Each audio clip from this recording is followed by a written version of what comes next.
stars from Hollywood and from all over the world to entertain you on a giant screen with the few colorful motion pictures you've been hearing about and reading It's about. showtime, folks. Enjoy the show. We're delighted to have you with us. They're driving theater. You'll find something to please you to add to your evening's enjoyment. Is pleased to bring you our feature presentation.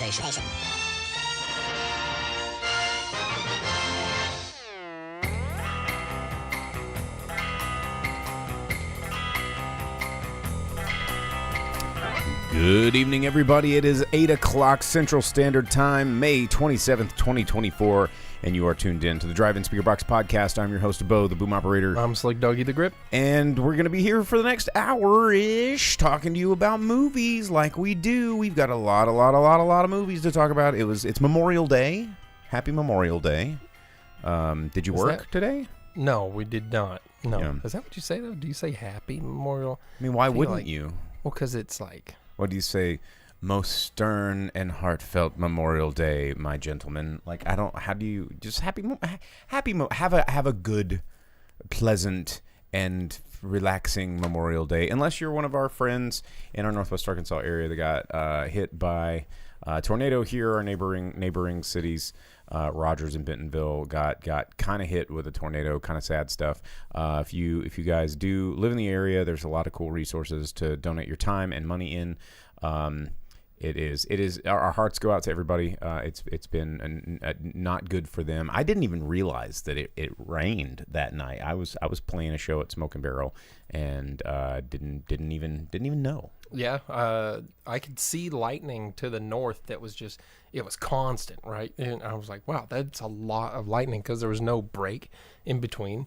And I even recorded like a video of it because I was like out in the middle of the woods and you could really see it. I was like, well, that's pretty crazy. And then the next morning, everyone's like, dude. Tornadoes. Like, oh, no. Naders. So we got our own version of... Twisters here in Northwest Arkansas, but we saw some movies. It was a holiday week, so we watched a lot of movies this week. I got a chance to go see. I saw the TV Glow, and this afternoon I went and saw Furiosa, the next one. What is it called? Furiosa, Mad Max Saga. Yeah, because it was like Mad Max Fury Road, and now it's Furiosa Mad Max.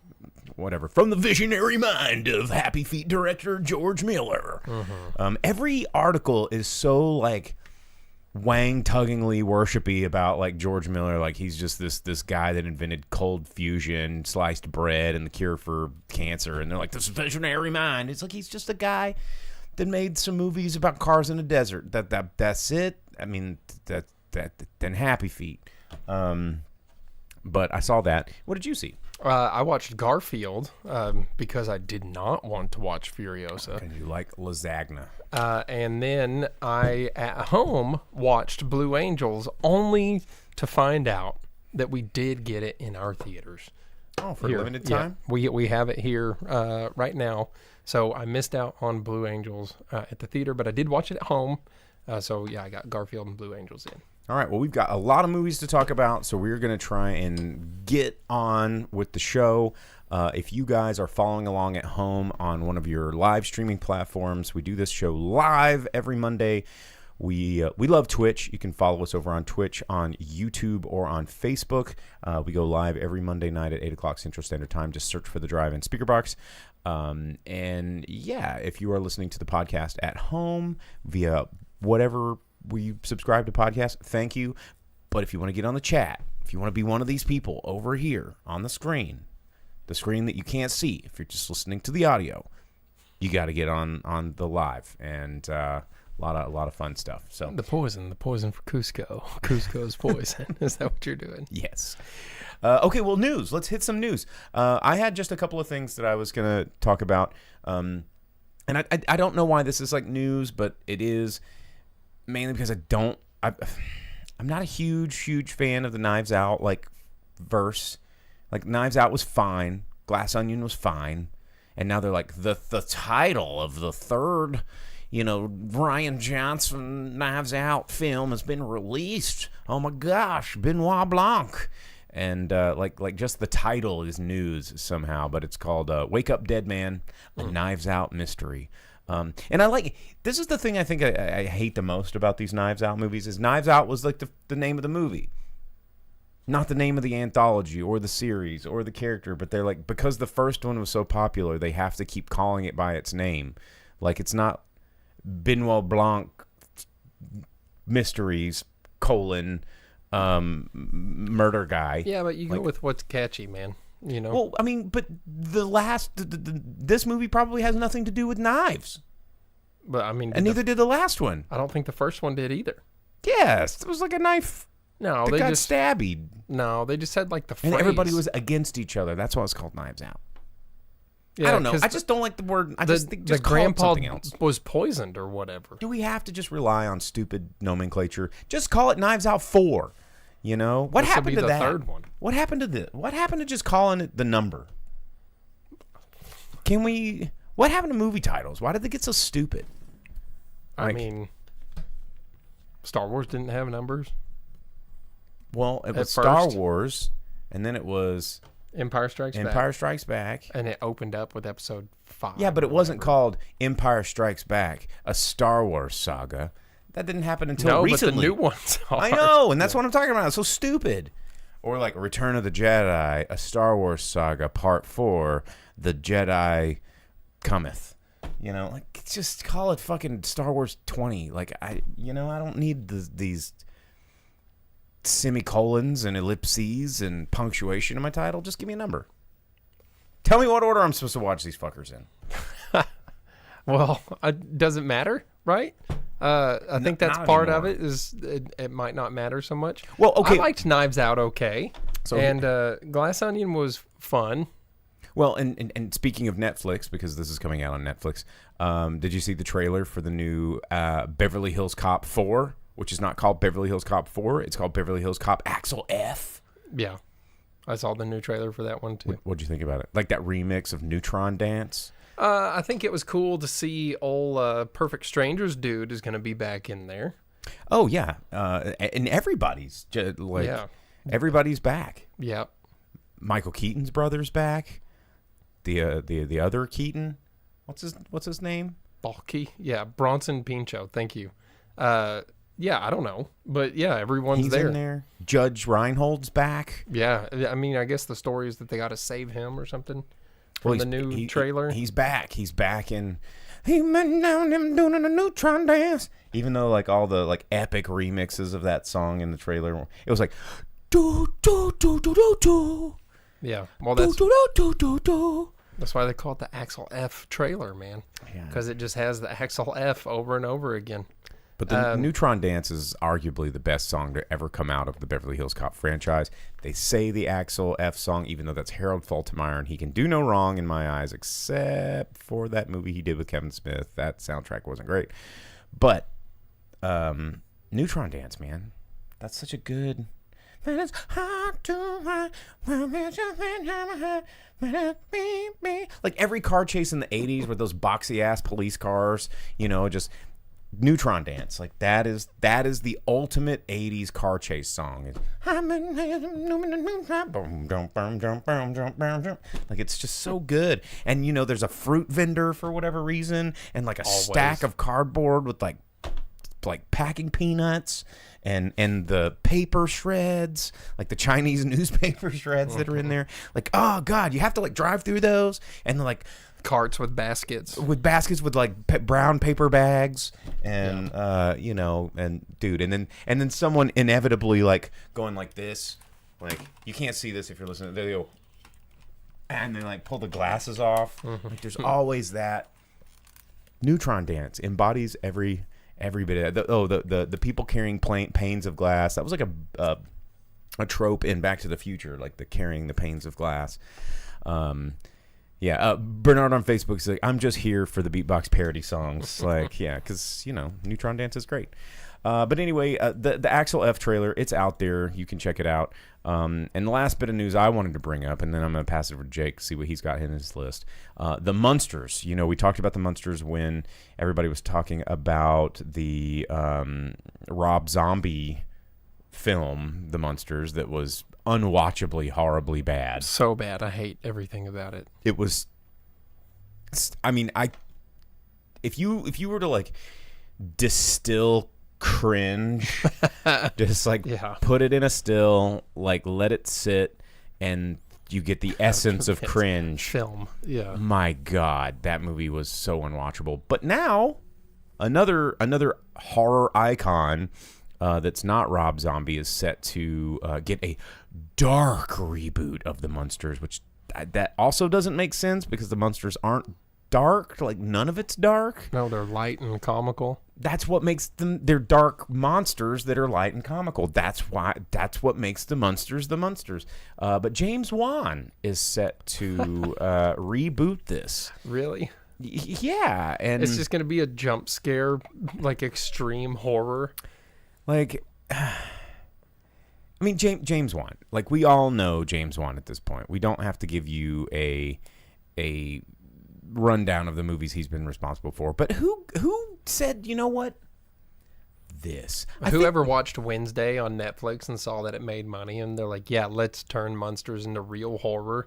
Like, let's make it something kind of scary, because they saw them do that with Addams Family. The only reason that Wednesday works is because Jenna Ortega everybody likes her. Like, she is just captivating to watch on screen. I couldn't watch that series, man. I know everyone got real into it there for a minute, but I grew up with Addams Family and Munsters. If you took Jenna Ortega out of that show, it would also be stupid and unwatchable. You could find some other weird, like, dread. No, I mean, it's just she nailed it in a way that carried the whole show. Because if you strip it down, like, I think about what I reviewed Wednesday at when it was fresh, is the thing that I hated about it most is she's supposed to be this like super weird, like she goes to Hogwarts for weird kids, and or there's like werewolves and the vampires, most normal, and they're all like, oh, she's so weird because she's goth. I'm like, okay. And then, even her superpower, what they gave her, was not even cool. She's clairvoyant. Well, her friend turns into a giant 9-foot tall hairy monster. That's not weird. Her other friend is an immortal blood-sucking undead. Oh, that's not weird. The dude she's dating is like a Jekyll Hyde monster killer murder thing. That's not weird. Uncle Fester is like Lord Raiden now and can shoot lightning bolts across the town. That's not weird. Like, fuck off with this. Like. Yeah. Beelzebub Ding Dong asked, Rob Zombie directed a Munsters movie? Yeah, he did, and I know a couple people answered already. Don't look for it. It's you don't need to. If you want a bad time or you want to prank somebody, yeah. See, Velvet Santa says you could have Zooey Deschanel as Wednesday Addams. That would work. I mean, maybe just take her 20 years ago. Take her from Elf. You know how long ago that movie was? Yeah, but I'm saying, yeah, he's right. She can do that. Yeah, she's like 43 now. Or her sister. You can't do that. Like, yeah. There's CGI, man. You can de-age people. Yeah, that's not how it works. Well, I guess you can do that because they did that in Furiosa, which we're going to be talking about later. Do you have any bits of news before we move into, like... Yeah, man. Other segments? Talking horror movies here. Blumhouse, according to Bloody Disgusting, they are now set to reboot another horror franchise, since that's a thing they do. They've they took Unbreakable, and they did Split and Glass. Yep. They did the Invisible Man movie. They did the Halloween movies, and recently the Exorcist Believer, which did not work out. But they kind of have their hit and miss, but they take all these horror franchises and try to revitalize them a little bit. And the next one in line is My Bloody Valentine. Could be cool. Who knows? It could be cool. Could be cool. We'll see where it goes. Also, I thought I had another horror thing. I guess not. Vince over on Twitch says, you guys say Blumhouse, but I've always heard it as Blumhouse. You say tomato, I say tomato. Let's all fucking drop it. Like, isn't that how that song goes? Probably. It's not like, yeah. It's whose name is Blum? I just feel depressed when I say Blum. Like let's like this sounds like a stupid grody word. I'm just gonna say Bloom because it sounds more fun. There we go. That's my reasoning behind it. So Well, and talking about people that would probably be good at playing Wednesday. I know how the song goes. I was making a joke. Wednesday Addams, there was an interview with Tony Shalhoub. I think Tony Shalhoub would be a great Wednesday Addams. Dude, the Shalhoub is the dude. Yeah. According to the Variety Awards Circuit podcast, they did an interview with him, and they asked him if they were going to make another Monk movie because the Monk movie on Peacock did so well. Everyone loved it so much because Monk is a lovable character and series, and it's such a good series, and you can watch it on Netflix right now. It's in my recommended all the time. They asked him if they're going to make another one, and he said no hard plans yet for that one, but I still need to watch that movie. It came out around Christmas. It did, yeah. And I forgot about it because I didn't have Peacock and a way to watch it at the time. Well, now, like, is Peacock even a thing now, or is it part of a bundle? Is it a part of a? It is a bundle because WWE Network is. Does it not come with Hulu or Apple TV plus minus? No, Hulu's Disney. Peacock is NBC Universal. ESPN, Discovery Plus. ESPN's also Prime, Disney. Shudder. Discovery is with Max. So those are all different things. AMC Plus, TMC Plus, TMZ Plus. I don't know. Who knows? But Peacock is a thing. I use it for watching wrestling. So now that I have it, I probably should watch Monk. And, wow, I'm not reading what Velvet Santa said there. Also, something about cool about streaming and wrestling. Iron Claw is now available on streaming through Max. Trying to get sad? Yeah, you want to get bummed out? Go for it. But it's on Max right now. Real Good had it set as the number 7 streaming for... Apparently everybody wants to get sad. Yeah, the week before last. But Iron Claw continuing its success, which is good to see, and it's cool that stories like that can get out there, even though it's nowhere near the truth of what happened or anything like that. But it's not a bad movie. It is a sad movie. Strong sad. Yeah, it's strong. Not strong bad. Strong sad. Strong sad. What else we got? You know what though? Movies that are coming out that we need to get to. If you got any other, yeah, just a couple more news things bits here. There is a Glenn Powell in an interview was said that he turned down Jurassic World 4. Smart choices being made by this guy. He's in like one of the most successful movies here recently with that Anyone But You. He has Twisters coming up. He produced the Blue Angels movie that I watched.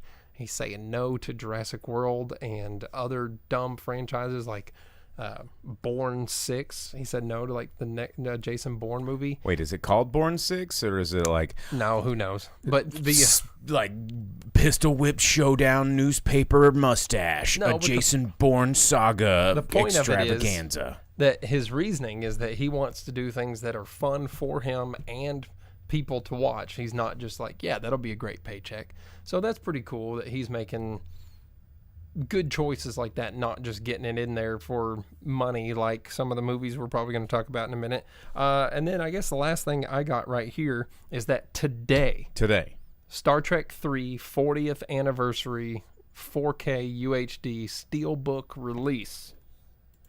Go out and get it. It's set to hit UK theaters soon, June 14th, I think. Its official anniversary is June 1st of 84, so it's 40 years. It's out where you can buy it today. I might stop at the store on my way home to see if it's there. And the UK is getting a release. I don't know if we're going to have it in any of our Fathom events or not. Star Trek's always great in the movie theater, and seeing it upscaled to 4K. Well, Star Trek 3 is where you get super cool Klingons, because after Wrath of Khan, the Klingons come in and they want the Genesis planet, and you have Doc Brown, Klingon. That's right, Christopher Lloyd. Yep. He does a good anything. Yeah, super good one. I saw Star Trek 4 in the theater. I don't know if I've watched Search for... I probably have seen Search for Spock in the theater too. But anyhow, yeah, 4K UHD. I know you don't like the upscaling. I don't. The where you can see all of the practical effects. But I sure do. I don't want to see everything. I do. Did you ever watch? I know I've referenced this before. Like it's where they had Patrick Stewart on an episode of Extras with It was an old, like, very, I think it was a web short with Ricky Gervais. And he's an extra on the movie sets with these real, these actors playing themselves, but not. And he's in a trailer with Patrick Stewart. And he's talking with Patrick Stewart. And Patrick Stewart's just like this huge, inappropriate hornball. And he's talking about the screenplay that he wants to write. And he has, like, magic mind powers, kind of like Professor X, except for he makes people's clothes fall off and you can see everything. And, like, just hearing Patrick Stewart say that is hilarious. Anyway, all right. Well, real quick, Velvet Santa says that he'll stick with his 1 through 5 VHS box sets. Just like the Rocky movies, take 5 out of there and throw it in the trash. Just get rid of it. Not good. That one sucks. He's coming in saying Star Trek 5's fun. I don't care what people say. Well, I'm sitting here Everybody saying has it their again own. right Yeah. now. Everybody has their own. 1 and 5 you can just throw away. Replace them with 6 and Generations, and then you'll have the good ones. 2, 3, 4, 6, and Generations. 'Cause Undiscovered Country is the top. That's the best one. Well, okay. Well, that's coming to a UHD 4K Blu-ray Gabba Gabba to you. Yeah, if you still have physical media, if you're one of the few is- cool ones like us. That's right. But in theaters, there's new movies coming out this week. So we got to tell you what movies are coming out this week before we jump in to tell you what movies are already out this weekend that we saw. That we're going to be talking about here in just a moment. But this weekend, the weekend of May 31st, 2024, got a couple of movies coming out. In a Violent Nature, which is a Shudder film. I don't know if it's going to get a wide expanded release, but it is coming out in, I think, select theaters. Everybody's talking about, like, how unbelievably crazy and super gory it is. And it's just a slasher with a guy in a mask. Looks a lot like the miner from My Bloody Valentine. People are talking about that it's super gory, but that's coming out this weekend, getting released. Also coming out is The Dead Don't Hurt. If you guys have seen the trailer for this is written and directed by Viggo Mortensen. Most of you guys know him from, of course, Lord of the Rings and other movies, but he got big back then. But it's about 2 pioneers fighting for their lives and their love on the American frontier during the Civil War. The trailer was out for a while there and then just kind of, like, disappeared.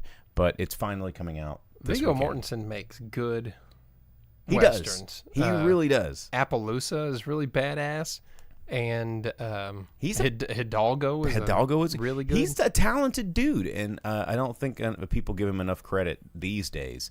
But he's a very, very talented dude. But that one's coming out this weekend. Also coming out in limited release, Robot Dreams, which actually kind of got released in the indie circuit last year in 2023. I don't know if this is going to get an expanded or wide release, but I've been wanting to see this. It's written and directed by Pablo Berger. An animated adventure between this dog and his robot in New York City in the 80s. I've been wanting to see this. I'm going to seek this out and try and find it. The trailer for it was in front of Garfield. Was it? Okay, so yeah, maybe we'll get in the theater near us. Also coming out, this is a weird one. It's called 1992. It's about a shopkeeper trying to save his son from an angry mob during the 1992 LA uprising during the Rodney King verdict. If any of you guys were alive to remember that, but it also it stars, like, Ray Liotta, who died, like, in 2022. Like, it's weird to see this, but Scott Eastwood is in it, Tyrese Gibson, and some other folks that are in this movie. And this is coming out this weekend. We'll see how big that one gets. You really never know. And let's see what else. Summer Camp coming out in theaters. That's got Kathy Bates in it. Diane Keaton, Beverly D'Angelo, Up and comers. Eugene Levy, Alfred Woodard. She's always really fun. Dennis Haysbert. Like, I hadn't seen him in a long time. It's about these best friends who used to spend every summer at this sleepaway camp together. After several years, now that they're old and gray, the opportunity to get back together for a summer camp reunion presents itself, and they all go. Looks like a really good, feel-good movie there. And then also getting released in theaters is Haikyuu, the Dumpster Battle. So some anime getting a wide release. If you're into soccer anime, you can check this out. Is that what that's about? Is soccer? I'm pretty sure it's a soccer anime. Yeah, I never got into a lot of the sports anime, so I didn't check that one out. But so right now it's kind of like a weird down week while people give breath to Furiosa and some of the other movies that have come out. And then the weekend after next, of course, Bad Boys coming out. Even though I feel like Bad Boys is this, we are looking at one of the worst summer blockbuster seasons in box office like history. They're talking about like none of these movies are making money, but I wonder how much of this is going to be blamed on strike. All of or it. just us. Like, well, they just don't even understand movies. Yeah, whatever. But that's what's coming out in theaters this weekend. There you have it. Let's jump into some movie reviews, shall we? Sure. I'll start with TV Glow if you want to jump into Garfield. And yeah, then both of mine are going to be pretty quick and easy. Okay, well, I will start with I saw the TV Glow, currently in 458 theaters nationwide. It is a release from A24. If you guys have not seen the trailer for this, it is a very unusual, it looks like an A24 movie. It's a very, very visual from writer and director Jane Schoenbrunn. And I would be, it's weird because I'm put in a position to where, God, I need some like safe space disclaimers here so I don't get canceled. Normally you would not draw attention to the fact that the writer director is a trans person, right? It's like, I just treat them like everybody else. But this movie is very much like, I'm a trans writer and director. Please don't treat me like everybody else because this movie's about my experience, And so I have to mention this to explain what this movie's about. And normally when I see movies, when people try to like absolutely cram the trans experience down my throat, like the Wachowskis did with their whatever the crap Most recent Matrix thing, I'm like, ugh. And they're like, that's not what it's about. And then earlier, like a couple months ago, they go, yeah, that's what it's about. That I roll my eyes at. This movie's good. This movie's really fun. This movie's very, very well written. It's very well put together. It's very well executed. So I have to tip my hat to the creative team behind this film. It is starring Justice Smith and Bridget Lindy Payne. Pretty much that's it. There are older and younger versions of themselves, but this movie is about these two teenagers bonding over their love of a supernatural TV show that is kind of canceled, right? And it was called The Pink Opaque, and it very, very much is not it's an overly the top obvious Buffy reference. Like the writer director has also been like, yes, I love Buffy. It's like one part Buffy, one part Are You Afraid of the Dark, like Pete and Pete, like these 90s super nostalgic sort of coming of age TV series that like existed way farther than their reach at the time. Does it have Iggy Pop and Artie, the strongest man in the world? Artie, I'm just like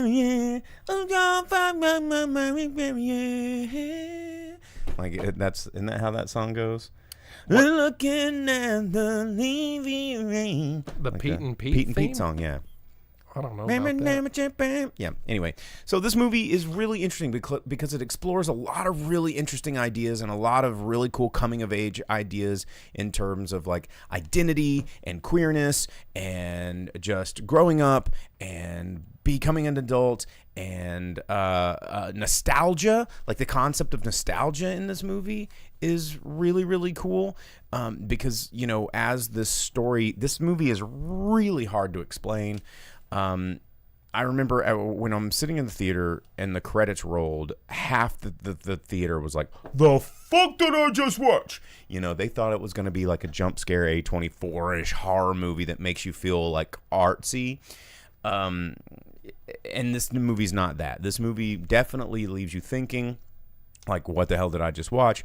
But this movie is very much an exploration of how nostalgia can sometimes betray your memories, how like revisiting something that was important to you when you were young may feel different or look different when you revisit it as an adult, and you're void of the parts that made you love it. Like sometimes when you revisit nostalgia, you remember a time in your life that was good, all the stuff that went around it. It's like, you know, I remember, like, let's say I'll pick something from my childhood, Gyromite on NES. Like, it's a fucking absolute shit game. It's garbage. But I have these weird, like, emotional memories to being at my friend Will Weiker's house growing up, and, like, you know, times where it was thunderstorm and I'd ride my bike there, and he had the Roby the robot, and it was like, there was everything around the game was amazing. And so I attach those memories to that thing, right? That's kind of how nostalgia can sometimes work. And in this movie, everything is tied into this show called The Pink Opaque, and this relationship between these two friends that were both, you know, having issues with self-discovery and possible queerness and like all this kind of stuff in a time where that was really not talked about.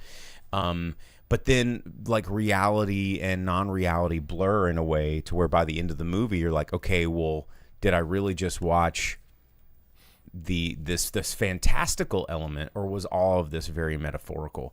And I don't want to spoil a whole lot because it's actually pretty interesting, and I have to hand it to him. It's very well done, and I recommend this movie. I think it's great. I do not think it's for everyone. I think this is a very, very, very challenging movie for a lot of people that will sit there and go, well, what does it mean?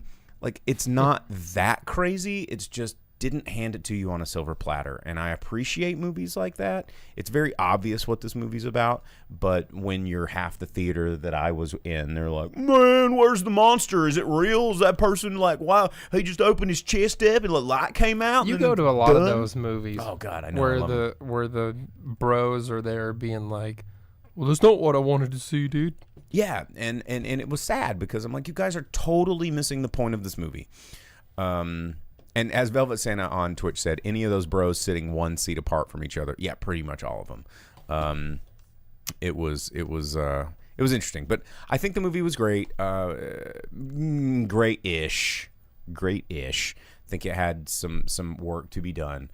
But for a movie that came out in the theater, I sat in a theater and watched this very heady, hard to read movie, and I appreciate that. So I saw the TV Glow in theaters right now. You can check it out if you are in one of the areas, the 500 areas that has it playing. There you go. Okay, you want to throw it over to you for Garfield? Sure. Yeah. I went and watched the Garfield movie in parentheses 2024. Honestly, not a lot to talk about here. Like I said a minute ago, it's going to be quick. It is Garfield, except not, because it is whatever the new twist on it's supposed to be. It's Chris Pratt? Yeah, it's a Garfield origin story, and it's not Garfield. It is Chris Pratt. There's no modulation or variety to his voice. He doesn't even try and put an accent on there. It's just Chris Pratt. It's just Chris Pratt. And I'm not going to sit here and lie to you. I was not awake through this entire movie.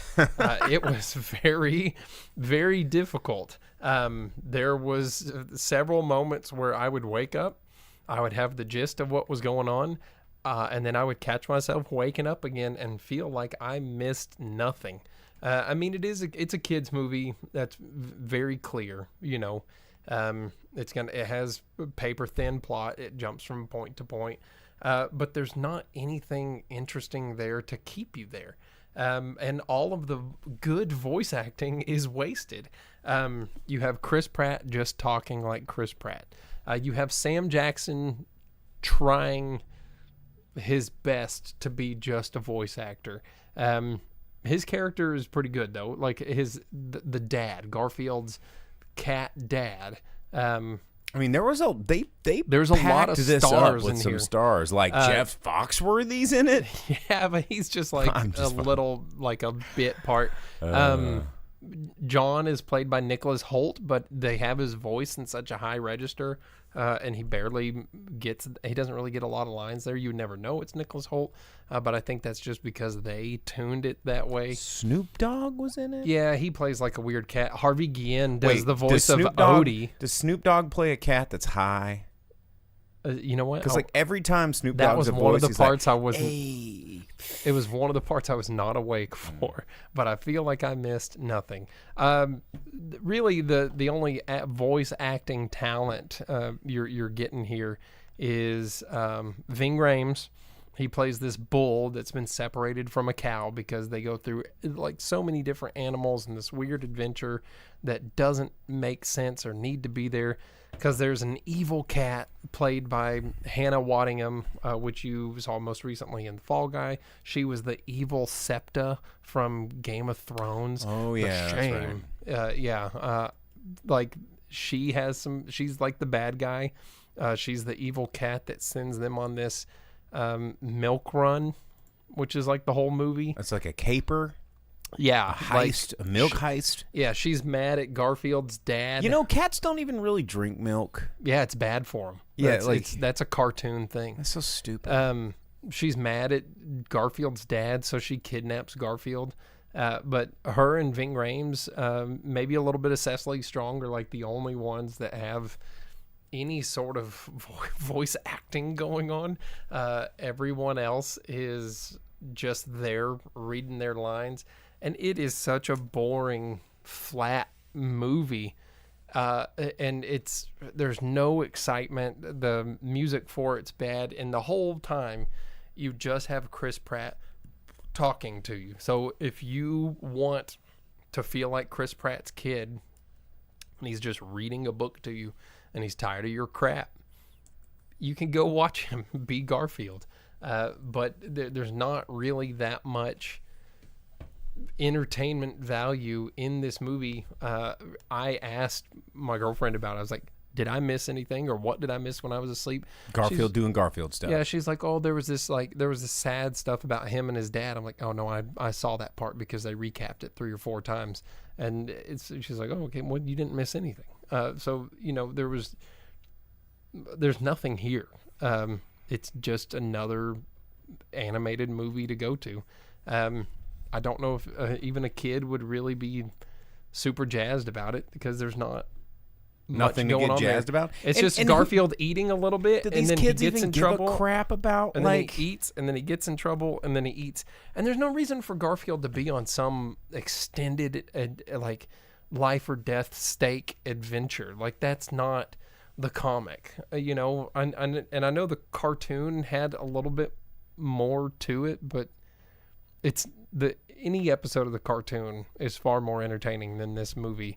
But the 3-panel comics are really the best part. And there's a after credit scene that is a 3-panel Garfield comic where you get actual real Garfield. some actual Garfield. But he goes, "Why are you still here?"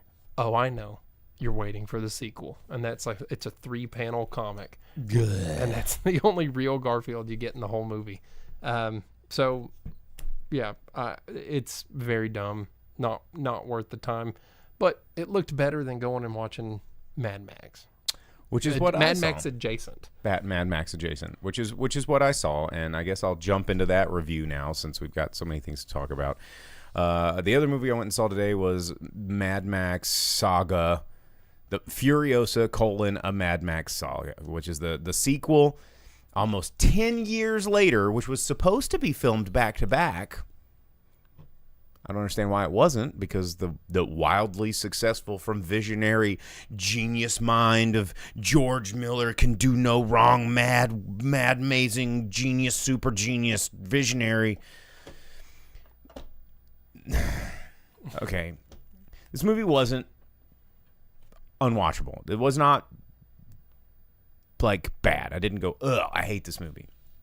The problem with this movie's 10 years too late, number one.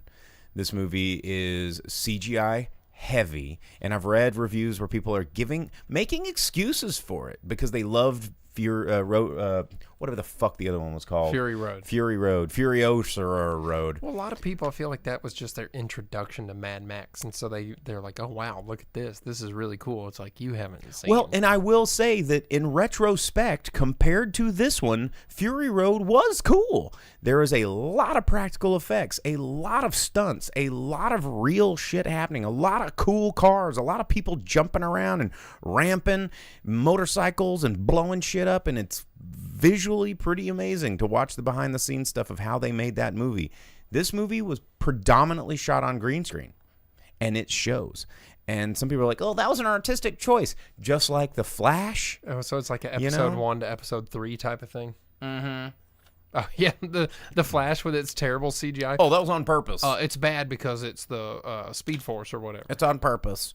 And, I will say I like Anya Taylor-Joy. I think she carried this character, filling in the boots of Charlize Theron from the previous movie. They tied them together like seamlessly. They actually, by the time the credits rolled, they just showed clips from Fury Road to show, hey, this is where we integrate, guys, in case you forgot, because it was 10 years ago. And they got some of the old cast back. They got the guy that played Scrotum and Erecto or whatever that are, I'm not kidding on these names. From Genius Mind, George Miller brought to you characters such as Rictus Erector and Scrotum and Cheeto the Fragile, and the Bullet Farmer, and the Doof, and like these. Oh, that's what the guy with the guitar was called, wasn't it? The Doof, and this is no different. You've got some of those returning characters, and although Immortan Joe is played by someone else, but because the guy died. But then you've got Smeg and Toe Jam and the Octoboss and Big Jilly. Character names in this movie, like, they're cool. I will say that this movie is very, very, very much carried by the shoulders of Chris Hemsworth. Chris Hemsworth leaned into being Australian, which he is, and being a complete goober, which he is, and being Thor, which he has been many times. So he's Desert Thor Ragnarok, and he just taking over Gas Town and Bullet Town, trying to take over Immortan Joe's town, and somehow screws it all up.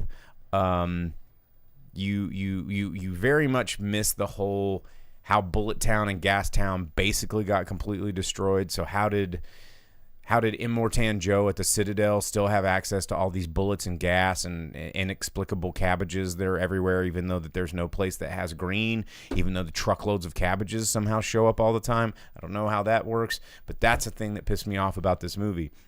It's from this visionary mind of George Miller comes a movie that does not play by its own rules, and that shit pisses me off. So it's like Waterworld, where the smokers all have their fresh cigarettes, but there's nowhere for plants to grow. Yes! And there are scenes, like there's a super CGI heavy battle scene where they're at the Citadel, and all of Chris Hemsworth's biker people show up with just thousands of inexplicably gas-filled motorcycles that are just rolling up to take over the Citadel. Where they came from, I don't know, because apparently there was only 3 fortresses in the wasteland, which of course they're like, oh my god, the location of Mad Max Fury Road is confirmed. It's like, it's always been Australia. We've known this for how many years? Since the first Mad Max. Which was in like 1970, what? 9, 80, Yeah. 81? Yeah. We've known it's in Australia. What gave it away? The accents or the wastelands. Australian-only vehicles? The outback. Yeah. The desert that is Australia. Ugh.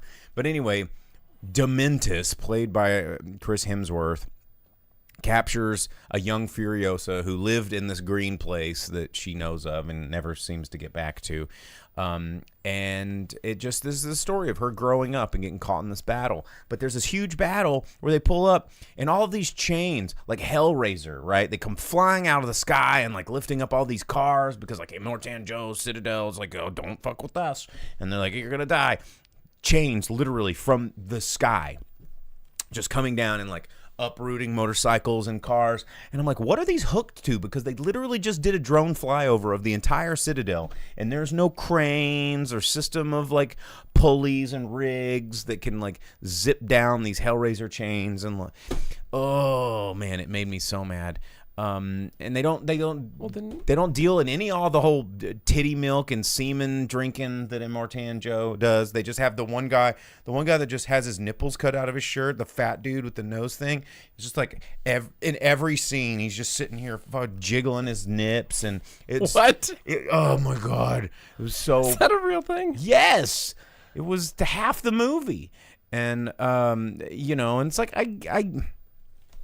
I am all for like this the Furiosa character. She's cool. She's badass. She kicks butt. Anya Taylor-Joy's a really, really great choice for this role. I wish they'd stop calling it a Mad Max saga. I wish that Fury Road didn't have Mad Max in it at all, and we just started here and then had Fury Road, and like just make it Furiosa. Just take all that Mad Max shit out. That would actually go straight to my point of why I've always hated Fury Road, is because why is Mad Max there? He doesn't do anything. Oh, and of course, they had to squeeze in the Pursuit special. Like, it's been in every single movie. And it looked like there was a Mad Max dude. It's just a weird cutaway, and it's like, the Pursuit special just sitting there for no reason when she was like lost in the desert, and then she inexplicably gets brought back to the Citadel, and you're like, oh, did Mad Max save her? No, this is just a stupid reference that they meant to try and connect these universes in a very, very cheap and not well thought out way for cash grab. Well, because in the future in Australia, post-apocalypse, the only vehicles that survive are Holdens and Falcons. But in this one, they build a bunch of their own. It shows some of the shops and all this kind of stuff. Now, like the video game? Kind of, yeah. You get to and I will say there were some cool stunts. There were some interesting things that happened, but after seeing Fury Road and some of the other Mad Max movies, this one's just a big CGI fest, and you cannot, like, it's one of the reasons I like The Fall Guy. It's because these stunts are stunts. These are stuntmen doing what they do best, and when you watch people doing death-defying stunts on screen and you know it's real and you can tell that it's real, it's way more engaging, and it pulls you in because you're just like, holy crap. But when you see all the like blurred lines and they're using the stupid wonky camera shake that worked 10 years ago, doesn't translate anymore. Like it's it's not a tasteful visionary direction. It just now feels kind of wonky and stupid, and it just felt lazy. And you'd think 10 years later, with all the planning and all the budget and all the hype, that they could have pushed it a little bit further than they did.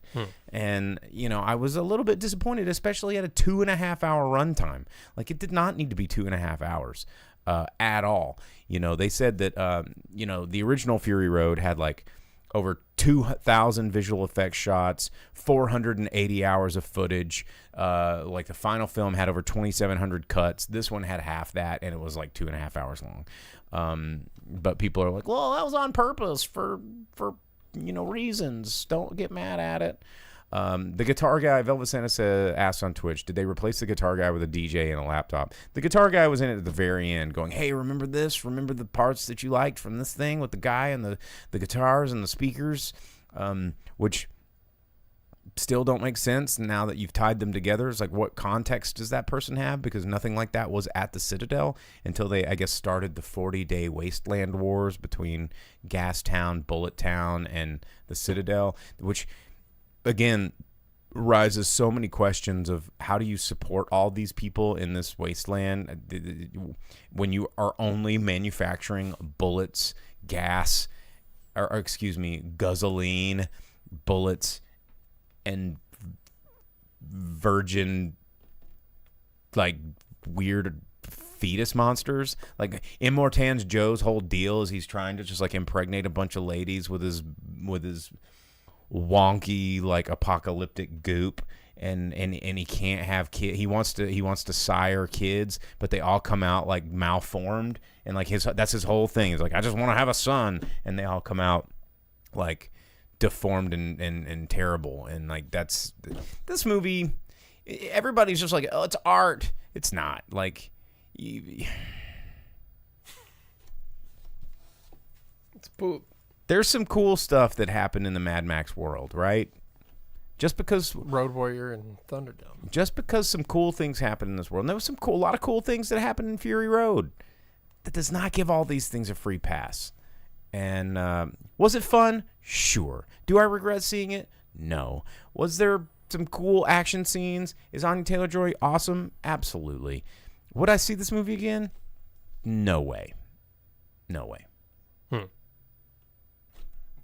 There you go, Furiosa. A lot of revving, a lot of witness, a lot of, it's the stuff that we saw, And Well, like Vince said earlier, printed on the poster.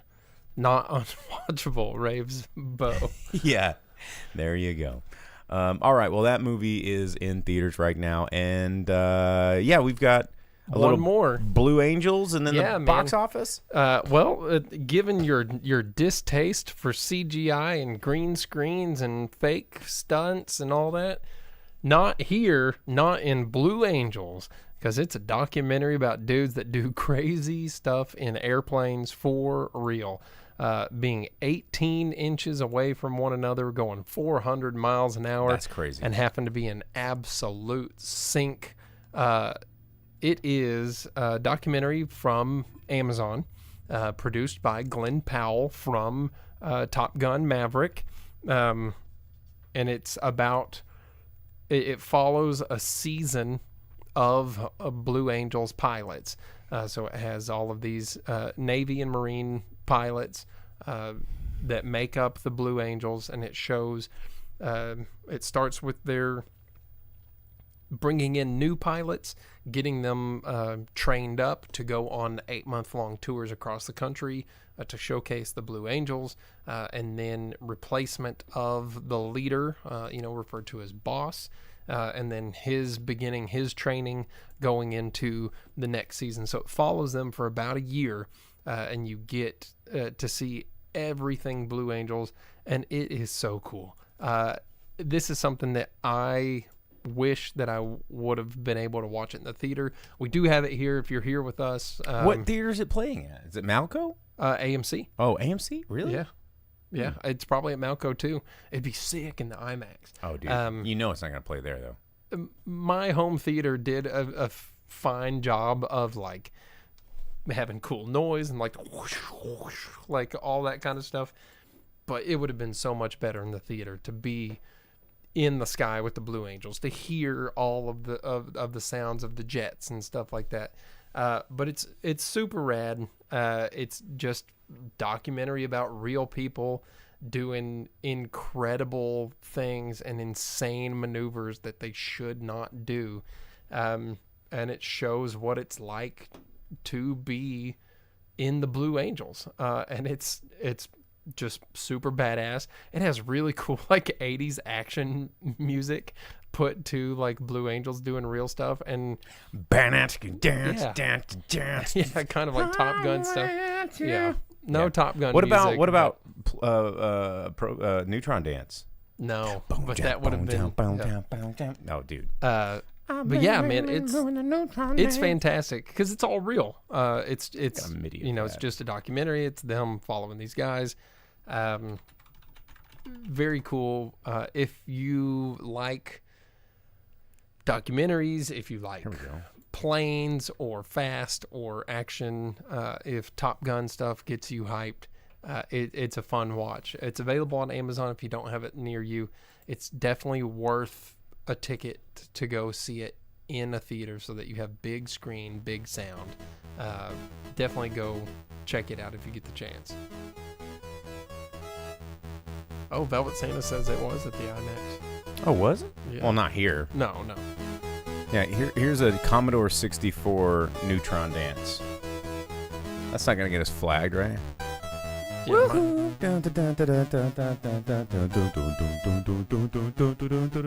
Dude, Neutron Dance is so cool. The Pointer Sisters, come on. Even the Commodore 64 version is tight. Yeah, anyway, that won't get us kicked off YouTube. Okay, well, that sounds fun. Yeah, dude, it actually is a lot of fun. I was into it. I got all swelled up with like tears. Did you cry? Merca or whatever, Did you cry? Maybe a little bit, yeah. Some tears. I've seen Blue Angels fly before when I was in Florida, and I've seen the planes at the I saw Air when I was Museum. a kid. Yeah. When I was a kid, it was super, super rad. When I was a kid, I lived near Barksdale Air Force Base in Louisiana, and I saw like the one of the space shuttle landing, and I saw the Blue Angels there. That's cool, dude. Yeah. Seeing a shuttle. Yeah, it was pretty. They don't do that anymore. No. But yeah, I don't think they ever did. No, but yeah, I mean, if you get the chance to see Blue Angels in real life, definitely do that. If you don't, or if you just want to see what it might be like to go watch them, check out the documentary. It's super rad. Definitely, it's a fun watch for sure. All right, well, there we go. We knocked out 4 movie reviews quickly, effectively, efficiently for you. We've got just a few minutes left, and with those few minutes left, we're going to give you the box office roundup for this past weekend. It is a Memorial Day weekend, so obviously some of these numbers are going to get changed by midnight tonight, but we have got the totals as they are to this point. We're going to give you the top 10 movies in America, as they are domestic numbers that we like to throw at you because that's what producers look at. We will give you some the worldwide numbers for those that apply, but for the most part, let's do the top 10. Jake? Yeah, coming in at number 10, Ilana Glazer's new movie Babes, and its second week out, 1.2 million brought in by that one, bringing its total up to 1.45. Not a lot of dollars from that one. That might be one that goes to streaming before it sees any kind of money brought in by it. And then another one in its second week out at number 9, Back to Black. It has brought in $5.25 million, 1.3 of that having come in this week. But check this out. In Europe, worldwide, it brought in another almost $40 million. Yeah, so $44 million total showing across that the globe. the UK really cares way more about Amy Winehouse than we do. Which is, yeah. Well, it's there if Amy Winehouse is the thing that you want to watch about. And then at number 8, in its 5th week out, Challenger still hanging in there, $1.7 million, $47 million total in the U.S., another 40 across the globe, bringing it up to $86 million. And then opening at the number 7 spot, what is that? Sight, $3.6 million brought in by that one. It's from Angel Studios. I'm going to assume that one's a faith-based, especially since I don't know anything about it. And then coming in above it, Strangers, Chapter 1, $22.6 million here in the U.S., 7 of that brought in this past week, and it's 2 weeks out. That doesn't sound like it's lost a lot of money. I know like last week they were saying that it didn't really bring in the kind of dollars they wanted it to, but it's a horror movie. I'm sure that $23 million does it's still probably money. okay. Yeah. And then at number 5 above that one, in its 4th week out, The Fall Guy, $7.6 million brought in by it. Just about 74 million here in the U.S. Another 71 across the globe. It's on VOD now, so you can check it out. Yes, on it streaming came if out you want. last Wednesday. We talked about it last week on the show with the additional 30 minutes added to it. So it might be one to watch at home, even though it's a great movie to watch in the theater for all the real stunts and stuff like that we talked about. And then above it, at number 4, Kingdom of the Planet of the Apes, another 17 million brought in by it in its 3rd week out, 126.6 million, 172 million additionally across the globe, bringing it up to $300 million. So not bad for that one. And what are these movies that are out right now? Yeah. Dude, I don't know. It's weird. It's a weird box office. Yeah. It was the worst Memorial Day weekend box office in like multiple decades. So how about that? And then at number 3, If. Talked about that one last week in its 2nd week out. 21 million brought in by it, bringing it up to 63.5. Not the kind of numbers they wanted from that at all. There's no way. Nope. So that's out there. It's a kid's movie. It's also dumb. Another 40 million across the world, $103 million. There's a better. It's Foster's Home for Imaginary Friends. Yeah, just watch that show. Yeah, and then opening at the number 2 spot, the Garfield movie, 31 million brought in by that one for Sony.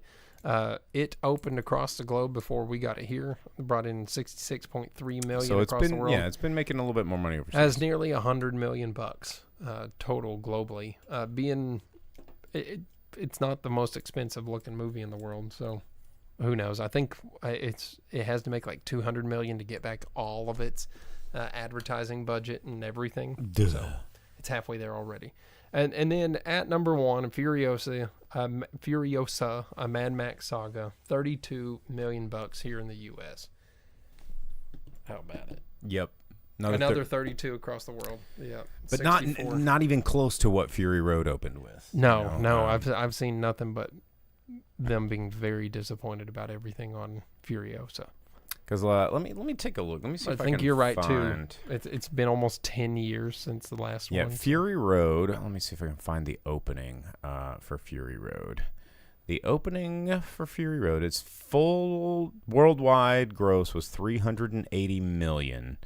The original release, let's see here. Let me take a look. Opened at $45 million. So, yeah, it's about $15 million behind. Probably had a lot less to make back, though. Yeah, and what's funny is no, that's Australia. Where's the Australian market? Come on, man. Australia, it opened up. It only made $13 million in Australia, of all places. Like they're like, we over it, And I don't know. Okay, well, there you go. I mean, by today's standards, like, what's $379 million worldwide for Mad Max Fury Road? By today's standards, that sucked. It's a flop. It's a bomb. Nobody wants to watch that stuff. It didn't make $1 billion. Who cares? Who even cares? It's not Marvel. Gross. Because Deadpool is like, we said penis, pecker, and ball sack, and now we're gonna make $1 billion because you saw Hugh Jackman say a bleeped cuss word, and you're gonna lose your mind. You see that thing at the beginning of movies? Yeah, Hugh Jackman's like beep and beep beep beep beep, and they're like, oh, everybody in the theater today was like laughing, going, oh my god, Hugh Jackman said a curse word. Does it bleep him in the thing, or does he actually? No, it bleeped him because that's the joke. Oh, yeah. All right. Well, anyway, that's what we're giving money to, and you have that information at your disposal. So we will see more of these movies or less of these movies in the near future. You can always follow the money and find that out. And with that said, that's pretty much our show, guys. We're done. We're gonna skedaddle. But if you want to stick around, and have some more movie related fun, Vince, our Twitch mod and Discord mod, is going to do what he always does and host a watch along over on our Drive-In Speaker Box Discord. He said there's a really fun movie this week. Do we get a reveal? Can we tell people what the reveal of the movie is, or is it still a secret?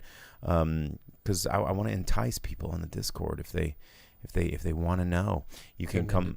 Yeah, the link is in the comments and in our bio. Dead Men Don't Wear Plaid is what we're watching tonight, so you can jump in there. You can always like and subscribe wherever it is you like to like and subscribe, Facebook, Twitch, or YouTube. And Vince says, and the video for Neutron Dance. Well, sign me up, dude. I'm there. But if you just want to listen to the podcast version of this, you can subscribe wherever it is you download your podcast. Just search for the Drive-In Speaker Box, or tell your smart speaker to play the Drive-In Speaker Box podcast, and you'll get it up there. Also, I think I got invited again to ArcCast 2024. So, yeah, we might be there whenever tickets for that go on sale. It's all taking place here in Fayetteville now. So, hey, maybe you can show up. Sure. Because the last one I went to, there was one in Little Rock, and then there was another in Bentonville. So, yeah, Night Owlishly on Twitch said, I once did a tap dance performance to Neutron Dance. That is something I would pay a lot of money to see. That would be a do. That would be great. That post it in our Discord. You can check it out there. So, all right, guys. Well, anyway, I am your host, the Boom Operator. I'm the Grip. And we will see you guys next week. As you leave the theater, folks, please be careful. Don't let this happen to your car. Be sure to remove the speaker before you leave. If you should accidentally pull a speaker loose, please turn it in at our snack bar or box office. Thank you.